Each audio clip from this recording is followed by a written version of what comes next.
तो आज हम एक एक बहुत ही अजीब विरोधाभास पर बात करने वाले हैं। हमारे पास जानकारी और टूल्स पहले से कहीं ज्यादा हैं, लेकिन फिर भी कुछ बड़ा और सार्थक काम करना इतना मुश्किल क्यों लगता है? बहुत अच्छा सवाल है। और इसका जवाब कैल न्यूपोर्ट की किताब पर आधारित एक लेख में छिपा है। और वो जवाब है डीप वर्क की खोती हुई कला। Deep work.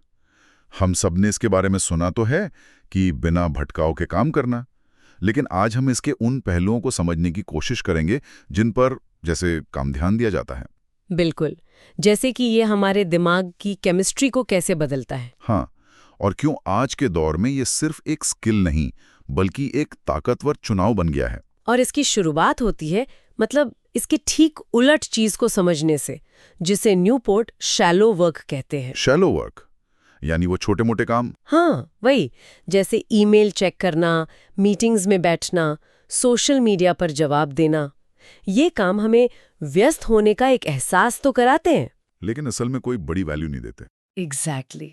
और इन्हें करते हुए ध्यान बंटना तो बहुत आम बात है। तो इसका मतलब यह है कि हमारा दिमाग शॉर्टकट पसंद करता है।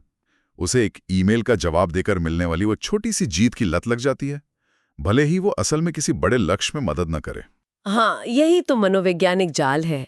शैलो वर्क से हमें तुरंत संतुष्टि मिलती है, डोपामाइन का एक छोटा सा हिट।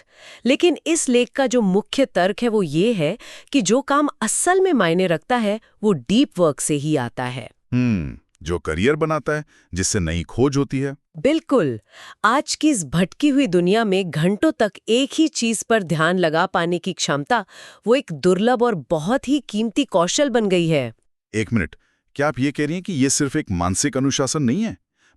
ये असल में हमारे दिमाग के स्ट्रक्चर को बदल सकता है? हाँ, ये एक परत बिछाता जाता है, उसे एक सुपर हाईवे में बदल देता है। हाँ बिल्कुल। इससे जानकारी बहुत तेजी से और बिना किसी रुकावट के सफर करती है। यही वजह है कि जो लोग डीप वर्क करते हैं वे सिर्फ ज्यादा काम नहीं करते, बल्कि बेहतर सीखते और सोचते भी हैं।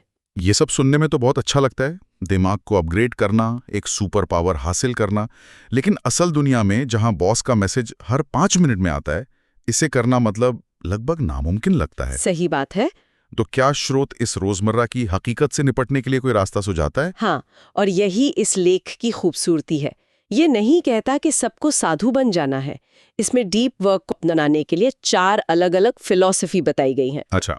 एक है मोनास्टिक अप्रोच, जहां आप खुद को पूरी तरह से दुनिया से काट लेते हैं, जो शायद हर कोई ना कर पाए। हाँ, मुश्किल है। फिर है बाय मॉडल अप्रोच, जहां आप हफ्ते के कुछ दिन सिर्फ डीप वर्क के लिए रखते हैं और बाकी दिन दूसरे कामों के लिए। ये थोड़ा प्रैक्टिकल लगता है। और रिदमिक और जर्नलिस्टिक अप्रोच भी हैं। हर किसी को पहाड़ों पर जाने की जरूरत नहीं है, आप अपनी जिंदगी के हिसाब से एक मॉडल चुन सकते हैं। लेकिन एक सवाल है, क्या शैलो वर्क पूरी तरह से खराब है? आखिरकार टीम के साथ काम करना, ईमेल का जवाब देना, ये भी तो जरूरी है। बहुत अच्छा सवाल है। नहीं, उसे पूरी तरह से खत्म नहीं करना है।